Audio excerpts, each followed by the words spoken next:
Tariq had everything a man could reasonably want: a name recognized in every real estate boardroom in the country, a technology portfolio that made investors line up outside his office before sunrise, and a family fortune so vast that most people who met him socially seemed to lose the ability to see him as an actual person rather than a walking bank account.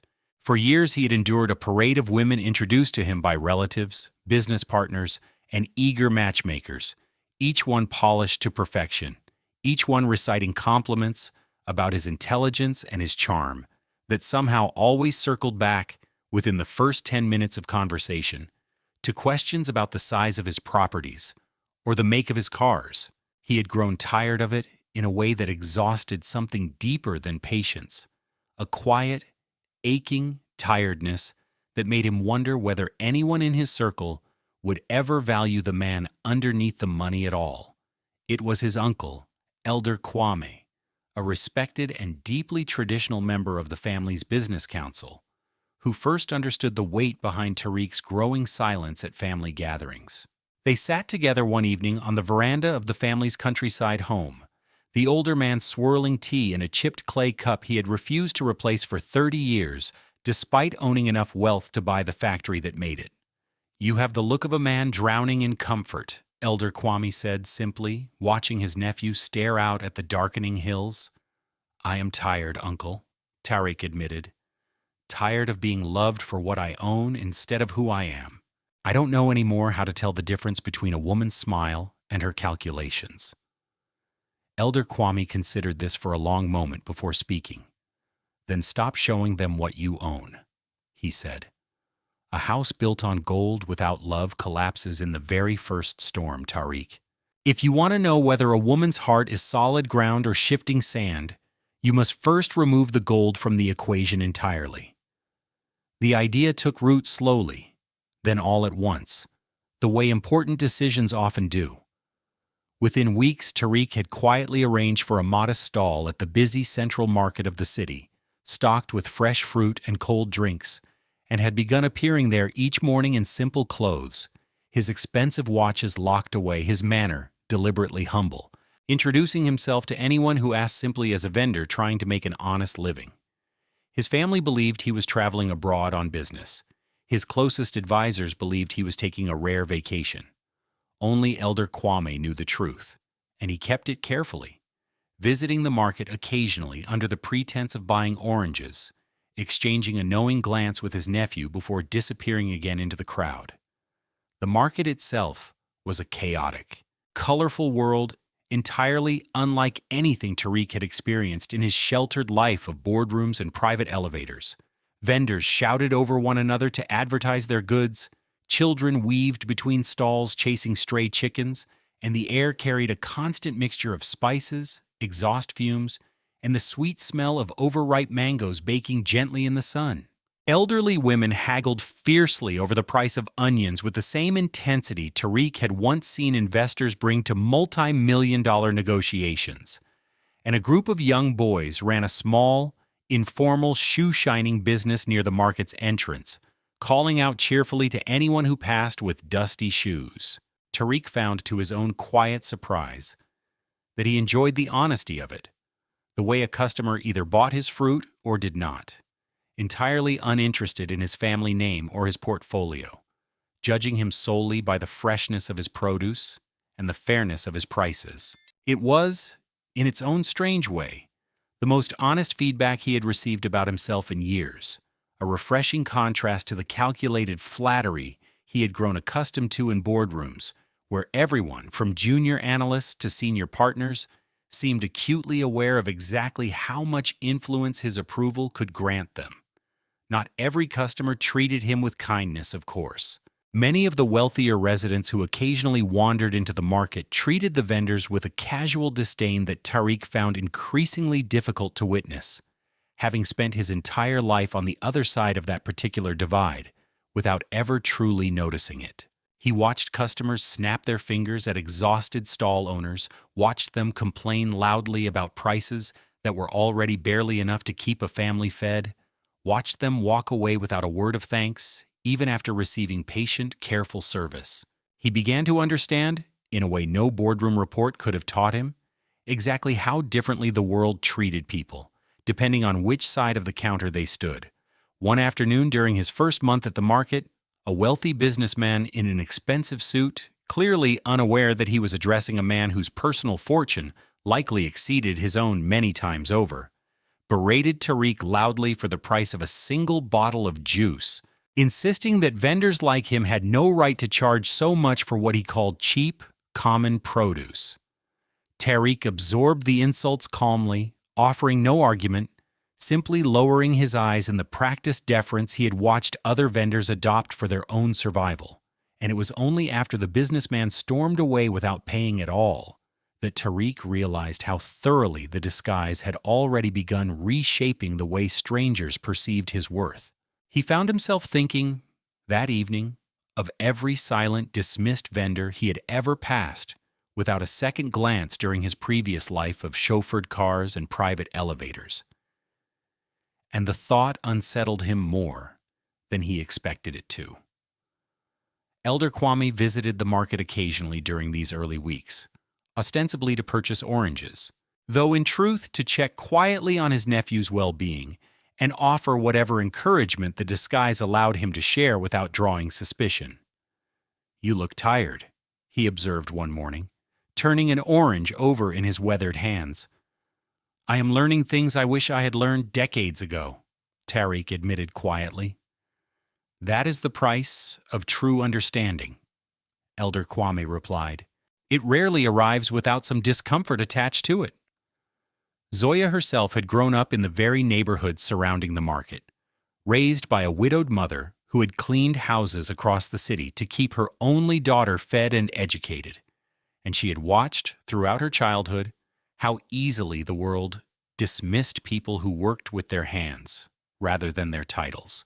She had earned a place at a respected teacher's college through scholarship and relentless effort, turning down a comfortable position at a wealthier private school in the capital in favor of returning to teach the very community that had raised her, believing firmly that children who grew up watching adults abandon struggling neighborhoods for easier opportunities elsewhere absorbed a lesson far more damaging than any single year of underfunded education ever could. She had been teaching at the small community school for nearly 6 years by the time Tariq's disguised presence first appeared at the market, known throughout the neighborhood as a woman who would walk an extra mile to deliver a forgotten lunch to a hungry student rather than let the child go without, and equally known for refusing to tolerate cruelty toward anyone. Regardless of how much power or wealth that cruelty happened to be wearing that day, it was during his second week at the market that he first noticed Zoya, a young teacher from the small community school just 2 streets away, who visited his stall most mornings before her classes began, buying a single piece of fruit for her lunch, and always, without fail, greeting him with a warmth that seemed to require no effort at all. She was not glamorous in the way the women his family introduced him to had been glamorous, her clothes simple and often mended at the seams, her hands sometimes stained with chalk dust from the classroom, but there was something in the steadiness of her eyes, something unguarded and entirely genuine, that Tariq found himself thinking about long after she had walked away each morning. "You always give the children an extra piece when their mothers are short on coins," she observed one morning, watching him quietly slip a small orange into a young boy's bag without charging for it. "Most vendors here can't afford that kind of generosity." "Perhaps I can't afford it either," Tariq said, smiling slightly. "But some things matter more than the math." Zoya studied him for a moment, as though recalibrating some private assumption. "That's a rare way of thinking for a market vendor," she said. "Perhaps I'm not always simply a market vendor," Tariq replied carefully, immediately regretting how close the truth had slipped toward the surface. Zoya only laughed, assuming he was joking, and moved on toward her school, unaware of how closely her casual remark had landed on something Tariq had not intended to reveal to anyone. Over the following weeks, a quiet friendship grew between them, built entirely on small, ordinary moments, Conversations exchanged over baskets of fruit, observations about the neighborhood children, complaints about the unpredictable rain that sometimes flooded the market's narrow lanes. Zoya began arriving a few minutes earlier each morning than her school required, and Tariq, without ever admitting it to himself directly, began arranging his freshest fruit near the front of his stall specifically for her arrival. They spoke of books she had read to her students, of a particularly stubborn goat that occasionally wandered into the market and refused to leave without being bribed with vegetable scraps, of the small victories and frustrations that filled her days in the classroom. Tariq found himself sharing observations he would never have voiced in his previous life, admitting once that he sometimes felt like an actor reciting lines in a play everyone around him had already memorized, though he was careful, even in his honesty, never to reveal the true scale of the life he had left behind. "You speak sometimes like a man carrying more history than a simple vendor should have," Zoya observed one rainy morning, sheltering with him beneath the canvas awning of his stall while the market emptied around them. "Perhaps I've simply lived more carefully than most," Tariq said, watching the rain streak down in silver lines beyond the awning's edge. "Or perhaps," Zoya said, smiling slightly, "you are exactly who you say you are, and I am simply imagining mysteries where none exist, because the alternative, an ordinary vendor with an ordinary life, feels somehow too simple to be entirely true." Tariq laughed, surprised by how closely her teasing observation had landed near the truth, and said nothing further, though the moment lingered with him long after the rain had passed and the market had filled once more with its usual chaotic noise. Zoya spoke often about her school, a small, underfunded community building where she taught nearly 40 children with barely enough textbooks to go around, where the roof leaked during the rainy season, and the salary she earned barely covered her own basic needs, let alone the supplies her students desperately required. She never complained bitterly, only stated these facts plainly, the way someone describes weather rather than tragedy. And Tariq found himself increasingly troubled by how effortlessly the world allowed such dedication to go unnoticed and unrewarded. It was during this same period that Tariq's family, growing impatient with his prolonged absence, when arranged a formal introduction to Nadia, a well-known social media influencer and heiress whose family had long hoped to merge their considerable fortune with Tariq's through marriage. Nadia had built her public following over several years by documenting an existence that seemed to consist entirely of imported fashion, exclusive vacations, and carefully lit photographs designed to suggest a life untouched by ordinary struggle. Her followers numbered in the millions, drawn to the aspirational fantasy she projected so effortlessly, though those who knew her personally understood that the persona required constant, exhausting maintenance, an unrelenting performance that had, over time, hollowed out whatever genuine warmth she might once have possessed as a child.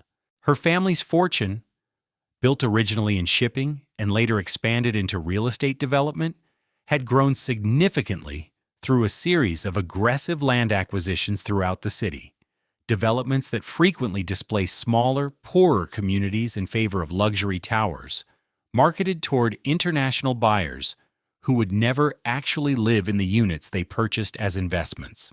Nadia was striking in appearance, always dressed in the latest imported fashion, her every public appearance carefully staged for the benefit of her many followers, and she approached the arranged meeting with all the enthusiasm of a woman, closing an important business deal rather than beginning a romance. When she learned, through her own family's careful arrangements, that Tariq occasionally visited the central market for reasons no one could quite explain, she decided, out of curiosity and mild boredom, to visit the market herself one afternoon, hoping to catch a glimpse of her intended fiancé, wherever he might be hiding. She did not, of course, recognize the humble fruit vendor behind the modest stall as the billionaire she had been promised. Instead, she saw only an ordinary worker beneath her notice entirely, and when her expensive shoe caught against a loose stone near his stall, sending several oranges tumbling into the dust. Her irritation transformed instantly into open contempt. "Watch where you place your stall," she snapped, not bothering to look at him directly. "Some of us have appearances to maintain, and I won't have my shoes ruined because some vendor can't be bothered to keep his space tidy." "My apologies," Tariq said evenly, kneeling to gather the fallen fruit. "I'll make sure the space is cleared properly." "See that you do," Nadia said, already turning away, scrolling through her phone as though the brief interaction had barely registered in her memory at all. It was Zoya, arriving moments later with her small bag of books, who witnessed the tail end of the exchange and felt an immediate protective anger rise within her. "There's no need to speak to him that way," she said firmly, stepping toward Nadia without hesitation. "He works honestly here every single day. The least anyone owes him is basic respect." Nadia turned, eyebrows raised in genuine surprise at being addressed so directly by someone she clearly considered beneath her attention as well. "And who exactly are you?" she asked, her tone dripping with condescension. "Someone who believes kindness costs nothing," Zoya replied, "and yet somehow remains the one thing certain people can never seem to afford." Nadia scoffed, unwilling to waste further time on what she considered an irrelevant confrontation with two people who, in her estimation, mattered very little in the grand scheme of her carefully curated life. And she walked away without another word, already composing in her mind the caption for whatever photograph she intended to post from her next, more fashionable destination. Tariq watched the entire exchange in respectful silence, moved more deeply than he expected by the fierce, unhesitating way Zoya had defended him, a stranger she owed nothing to beyond the simple decency she extended to everyone she encountered. It was, he realized, watching her gather the last of the scattered oranges to help him without being asked. Exactly the kind of unguarded goodness his uncle had once described, the kind that revealed itself most honestly in moments when no reward could possibly be expected in return. "Thank you," he said quietly, once Nadia had disappeared into the crowd. "You didn't need to do that." "Yes, I did," Zoya said simply, handing him the last of the fruit. "Watching someone be treated as invisible, when they've done nothing to deserve it, has never sat well with me. Not since I was a child myself." Tariq wanted, in that moment, to tell her everything. The truth of his name, his fortune, the elaborate disguise he had constructed to test the very kindness she had just demonstrated without a single moment's hesitation. But something held him back, an instinct that the truth would mean more, would carry greater weight. If it arrived only once, he was entirely certain of what he had found. Nadia visited the market again roughly 2 weeks after her first encounter with Tariq, this time accompanied by 2 friends from her social circle, all 3 of them recording short videos for their followers under the guise of exploring what Nadia described into her phone's camera as the city's charming local color. She stopped near Tariq's stall specifically because the arrangement of fruit made for an appealing background, instructing him without so much as a greeting to move several baskets aside so that the lighting would flatter her face more effectively. "You're blocking my shot," she said, waving her hand dismissively toward him, as though directing traffic. "Move those baskets and try not to stand so close. You're not exactly the aesthetic I'm going for today." Tariq complied without protest, rearranging the baskets as instructed, while Nadia's friends giggled quietly at her instructions, none of them offering so much as a coin in exchange for the disruption to his morning trade. Once she had captured the footage she wanted, she turned briefly back toward him. "Here," she said, tossing a few small coins onto his stall without counting them. "For your trouble," before walking away, already reviewing the footage on her phone, entirely satisfied with the encounter and utterly unaware of how it had been received. Zoya, arriving moments later and noticing the disturbed arrangement of fruit and the insultingly small handful of coins scattered across the stall, felt her frustration rise once again. She didn't even look at you while she spoke, she said quietly, helping Tariq gather the coins. As though you were simply part of the furniture she needed to arrange for her photograph. Some people move through the world that way, Tariq said, though something in his voice had hardened slightly since the first encounter, seeing only what serves them and nothing beyond it. In the weeks that followed, Nadia continued visiting the market with increasing frequency, though not out of any genuine interest in the people who worked there. She had learned, through a careless comment from one of Tariq's cousins, that her intended fiancé had developed an unusual fondness for the Central Market District, and she began appearing there regularly, dressed even more elaborately than usual, hoping to be seen by whichever business associates might report her diligence back to Tariq's family. She never once suspected that the man she walked past nearly every visit, the quiet vendor with the careful eyes, was the very person she was so desperately trying to impress. Each time she passed his stall, her treatment of him grew slightly more careless, slightly more dismissive, as though his continued presence in her path had become a minor irritation she felt entitled to express however she pleased. The small community school where Zoya taught had been operating out of the same modest, single-story building for over 20 years, its walls painted a faded blue that had once been bright, its classrooms furnished with mismatched desks donated over the decades by families who could no longer afford them, and other families who could barely afford anything at all. The elderly headmistress, a woman named Auntie Grace, who had founded the school herself in the years following her own retirement from a much larger institution, ran the building with a combination of fierce dedication and constant financial anxiety, stretching every donation and every government stipend as far as it could possibly reach, often supplementing shortfalls from her own modest pension without ever mentioning the sacrifice to her staff or students. Zoya had taught there for 6 years, and in that time had come to think of the building not merely as her workplace, but as a second home for children who often received more consistent warmth and structure within its walls than they did anywhere else in their young lives. Meanwhile, Zoya's small community school faced a crisis that threatened to close its doors entirely. The building's landlord, pressured by a wealthy developer eager to purchase the land for a new commercial project, informed Zoya and the school's elderly headmistress that their lease would not be renewed at the end of the term, leaving nearly 40 children without a classroom and Zoya without the only steady income she had ever known. She mentioned this to Tariq one morning with the same quiet, undramatic honesty she brought to every difficult subject, though he noticed for the first time since he had known her a faint tremor of genuine worry beneath her composed exterior. "Where will the children go?" Tariq asked, setting aside the fruit he had been arranging. "I don't know yet," Zoya admitted. "There's no other school within walking distance that has room for them, and most of their families can't afford transportation to anywhere farther.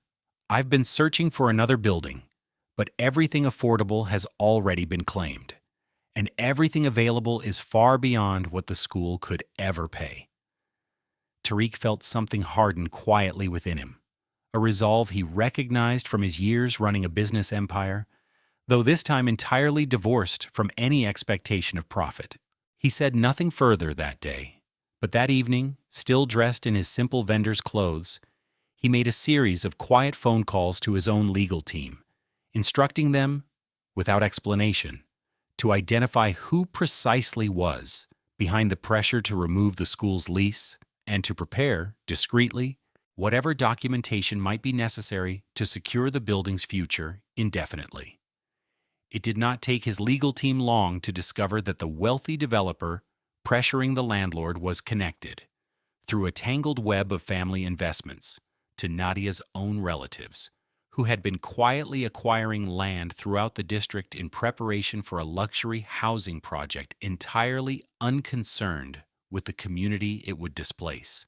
Tariq felt a strange, bitter irony settle over him upon learning this, understanding that the very family his relatives hoped he would marry into was, without any of them realizing it, threatening to destroy the one person in the market who had shown him genuine, unguarded kindness.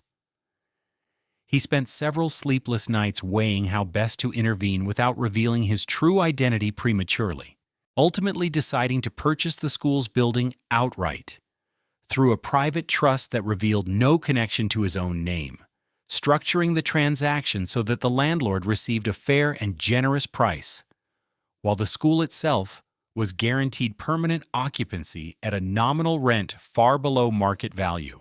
He instructed his legal team to move quickly and quietly, and within 2 weeks, Auntie Grace received a phone call informing her that an anonymous benefactor had secured the building's future indefinitely, a piece of news that left the elderly headmistress in tears of relief when she gathered the staff together to share it.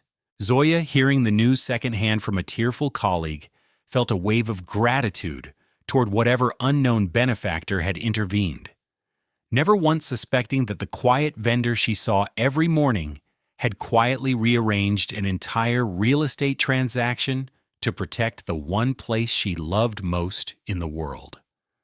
The situation reached its breaking point during a large family gathering held at Tariq's own estate, an event his mother had organized specifically to formally announce his engagement prospects with Nadia before an audience of relatives, business partners, and members of the family council, including Elder Kwame. The estate's grand hall had been decorated elaborately for the occasion, strings of warm lights woven through the surrounding gardens, long tables arranged beneath a canopy of white flowers imported specifically for the event, and a small orchestra playing softly near the entrance as guests arrived in their finest clothing, exchanging pleasantries and speculating quietly among themselves about the formal announcement everyone assumed was imminent. Tariq's mother, dressed in an elegant gown befitting the significance of the evening, moved among her guests with practiced grace, occasionally glancing toward her son with an expression that mixed hope and lingering uncertainty, aware that something had shifted in his demeanor over recent months without fully understanding what. Tariq arrived that evening, dressed once again in the tailored elegance of his true position, his disguise set aside for the first time in months, and though many guests remarked on how unusually quiet and thoughtful he seemed throughout the early hours of the celebration, none of them yet understood the reason behind his contemplative mood. Nadia arrived dressed in an elaborate gown clearly designed to command every camera in the room, her entrance timed precisely for maximum visibility, greeting Tariq with a practiced warmth that failed entirely to reach her eyes.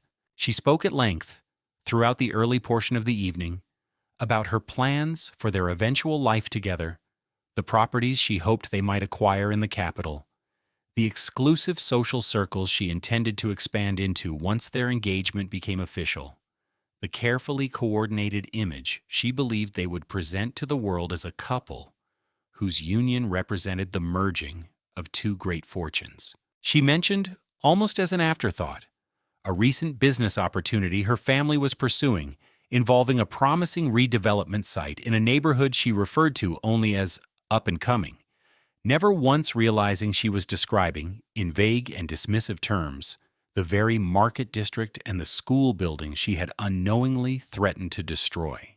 Throughout her monologue, Tariq found himself thinking, with growing clarity, of the quiet mornings spent listening to Zoya describe the small, unglamorous struggles of children who had nothing yet somehow always found something to laugh about, of the steady, unglamorous decency that asked for nothing in return.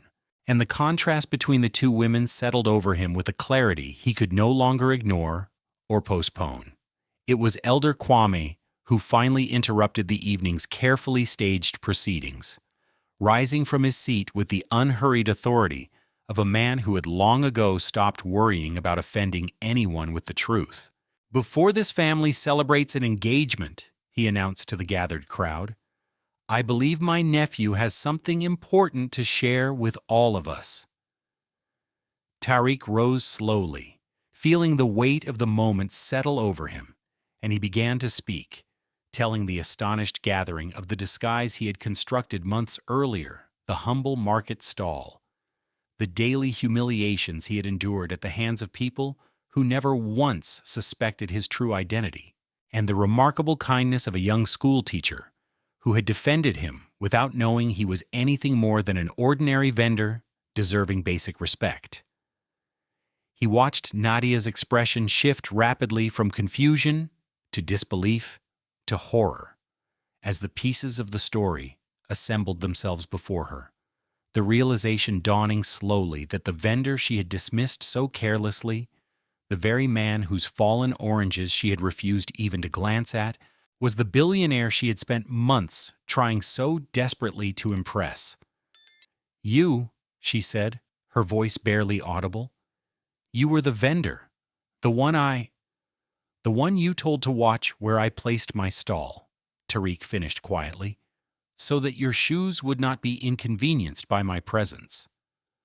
The room fell into stunned silence, relatives exchanging uncertain glances, unsure how to respond to a revelation that had transformed the evening's carefully planned celebration into something entirely unexpected. Several of Tariq's own cousins whispered urgently among themselves, recalling now the odd months of his supposed business travel, piecing together rumors they had half dismissed as eccentricity. His mother stood frozen near the head table, one hand pressed to her chest, torn between astonishment at her son's elaborate deception and a growing, unmistakable pride at the integrity behind his reasoning. Nadia's family, humiliated and increasingly aware of the deeper implications behind their own land development schemes, attempted weakly to salvage the situation. Her father stepping forward with a strained smile to suggest the entire matter was clearly some elaborate misunderstanding that could be discussed privately, away from the attention of the gathered guests. But Tariq raised a hand gently, silencing the room once more. "I also learned during my time in that market," he continued, "that certain families currently pressuring a small community school out of its building happen to share close ties with the very family standing before us tonight. 40 children are at risk of losing their only classroom so that luxury apartments can rise in its place. I would ask, respectfully, that this arrangement end immediately." Nadia's father, pale and visibly cornered, stammered an attempt at explanation, but the damage to his family's reputation, already fractured by his daughter's cruel treatment of the very man they had hoped to marry into wealth, could not be repaired with excuses alone. Within days, the development plans were quietly abandoned, and the school's lease was formally renewed under new, far more generous terms, secured permanently through a trust Tariq established specifically to protect the building from any future threat of displacement. In the days leading up to the family gathering, Tariq found himself increasingly restless, aware that the elaborate test he had constructed for himself had produced an answer far clearer than he had anticipated when Elder Kwame first suggested it. He thought often of the specific, deliberate ways Zoya's kindness had never once wavered. Not when there was an audience to impress, not when there was any conceivable benefit to be gained, but simply because cruelty toward a stranger struck her as fundamentally unacceptable, regardless of circumstance. He compared this, again and again, to Nadia's careless disregard, offered just as consistently, just as reliably, in situations where she believed no one of consequence was watching. The contrast no longer felt like an interesting observation to be weighed and considered. It felt increasingly like a verdict already reached, waiting only for the courage to be spoken aloud. Zoya learned the full truth only after Tariq visited her modest classroom the following week, no longer dressed as a vendor, arriving instead in the understated but unmistakably expensive clothing of the man he truly was. She stood in stunned silence as he explained everything: the disguise, the test, the reasons behind months of careful, deliberate humility, watching her reaction carefully for any sign of the calculation he had encountered so often in his previous life. She sat down slowly at her small wooden desk, surrounded by the drawings her students had pinned to the walls, and asked him quietly whether the friendship they had built over those many months had been, in some sense, a performance on his part, a question Tariq had anticipated and answered as honestly as he could. The disguise was a performance, he told her. The clothes, the name I gave to strangers, the careful way I avoided certain topics. But nothing I felt during our conversations was invented for the purpose of the test. Every morning, I looked forward to seeing you was real. Every conversation that stayed with me long after you walked away toward your classroom was real. The only thing hidden from you was the size of my bank account. And I have come to believe, watching how you treated me without it, that this was the one thing about me least worth knowing in the first place. There was no calculation in her expression at all, only surprise, followed quickly by something gentler, something that looked remarkably like quiet relief. I defended a fruit vendor, she said finally, half laughing, half overwhelmed. And it turns out I was defending one of the wealthiest men in the country. You defended a person, Tariq corrected softly, without knowing or caring what that person owned.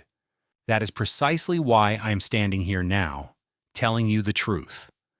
In the months that followed, their relationship grew from that honest foundation into something neither elaborate ceremony nor family pressure had ever managed to produce with Nadia or any of the women who had come before her. Tariq proposed to Zoya not in an elaborate ballroom or before an audience of cameras, but at the market itself, early one quiet morning before the crowds arrived, standing beside the very stall where their friendship had first taken root, holding not an extravagant diamond, but a simple ring he had chosen carefully because it reminded him, in its understated elegance, of the woman who would wear it. Zoya wept, laughing through her tears, and told him that she would have loved him just the same whether he had remained a vendor forever or revealed himself to be exactly what he was, a truth that meant more to Tariq than any contract he had signed in his entire career. Their wedding, held months later, was a modest affair by the standards of Tariq's family, held not at the grand estate his mother had originally envisioned, but in the courtyard of Zoya's own community school, surrounded by the children she taught, their families, the market vendors who had come to know Tariq during his months in disguise, and Elder Kwame, who officiated the ceremony personally with evident joy, reminding the assembled guests once more, as he had reminded Tariq on that quiet veranda so many months earlier, that a house built on gold without love collapses in the very first storm, but a house built on genuine character, however humble its beginnings, could withstand storms of any size. Auntie Grace cried through the entire ceremony, insisting to anyone who would listen that she had always known Zoya was destined for something remarkable, though she readily admitted she had never once imagined it would involve a billionaire in vendor's clothing. Nadia, disgraced within her own social circles once the story of her cruelty became known throughout the community, gradually faded from public relevance, her carefully curated image unable to survive the simple, undeniable truth of how she had treated someone she believed unworthy of her attention. Her family's development plans across the district collapsed under the scrutiny that followed, several other quiet acquisitions unraveling as journalists, intrigued by the story of the billionaire vendor, began investigating the broader pattern of displacement her family's business had caused throughout the years. Nadia herself, in a rare moment of public reflection posted many months later, admitted to her remaining followers that she had spent years measuring people by what they could offer her, and had learned, far too late, that the measurement itself had been broken from the very beginning. Zoya continued teaching at her small community school long after her marriage to Tariq, insisting that her work mattered too deeply to abandon simply because her circumstances had changed, and Tariq, rather than asking her to leave that work behind, expanded his own charitable efforts to support schools throughout the region exactly like hers. Understanding now, more clearly than any business report could have taught him, that the truest measure of a person's worth had nothing to do with the balance of their bank account, and everything to do with the quiet, unglamorous kindness they were willing to extend to someone who could offer them nothing at all in return. Years later, the foundation Tariq established in the months following his wedding had grown into one of the region's most respected educational charities, having renovated dozens of community schools, funded scholarships for hundreds of students who might otherwise never have finished their studies, and established a small but meaningful tradition insisted upon by Zoya from the very beginning, that every school renovated under the foundation's care would include a proper roof, sturdy enough to withstand the heaviest seasonal rains, a detail that seemed small to outsiders but carried deep personal meaning for a woman who remembered too many classroom mornings spent moving desks away from leaking ceilings. Auntie Grace, though eventually retiring from her role as headmistress, remained a constant presence at the school she had founded decades earlier, often telling new teachers the story of the humble vendor who had turned out to be a billionaire, always concluding the tale with the same gentle reminder that kindness extended without expectation of reward had a curious way of returning, eventually, in forms no one could have predicted. Elder Kwame lived long enough to see his nephew's marriage produce 2 children, both of whom he delighted in spoiling with stories of the market days, the fallen oranges, and the fierce young teacher who had once defended a stranger without knowing what that defense would eventually earn her. He often repeated, at family gatherings for years afterward, the same lesson he had first offered on that quiet veranda, that a house built on gold without love collapses in the very first storm, watching with quiet satisfaction as his nephew's household proved, year after year, to be a house built on something far sturdier than gold alone. And throughout the community that had once known Tariq only as a humble fruit vendor, the story continued to be told for years afterward, not as a tale of wealth revealed, but as a quiet reminder that the truest test of any person's character lies not in how they treat those who can reward them, but in how they treat those who, as far as they know, never can.